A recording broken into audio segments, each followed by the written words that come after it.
If you look at the 1990s, the emergence of political correctness in the 1990s, which was beaten back very successfully by a coalition like us, well, we're the ones doing it now. And although in the 90s these people, as Christina likes to say, got the assistant professorships and, you know, stayed in tenure in the universities and all the rest of it, had to go away from the media, but never really went away. They just sort of, you know, consolidated their power and returned as social justice warriors. This time there's so much more on the line for them.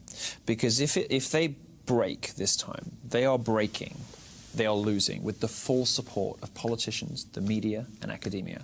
And if people rise up now and say this social justice thing, this language policing, this political correctness, safe spaces, trigger warnings, microaggressions, this stuff is horse shit. And if enough people smash its stranglehold on the public square, it will never recover. It will never come back in like this again, because it will lose at the height of its powers. It will lose in its strongest possible form. It will lose, as we say in, you know, in the internet, in its final form. Social justice cannot get any stronger than it is now. It is at the peak of its powers, and it's losing. And it's losing because people want freedom. They want to be able to do, say, think, be, play, and read anything. And they have the faith in themselves and in other people that they are able to make the best judgments for themselves on what they believe in.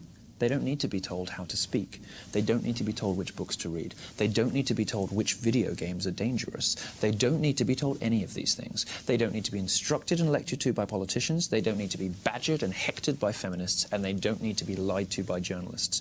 And people are sick of it. And they are sick of the entire mendacious edifice. And this is what is happening so wonderfully right now with people like us and all the other conversations that are happening in cultural libertarian movement and in what I call Generation Trump and Daddy and all this kind of stuff. The fun, mischievous, trolly element on the internet. What is behind all of this, the heart of all of this, is that rejection, that fundamental rejection of the idea that somebody else knows better than I do how I should live my life.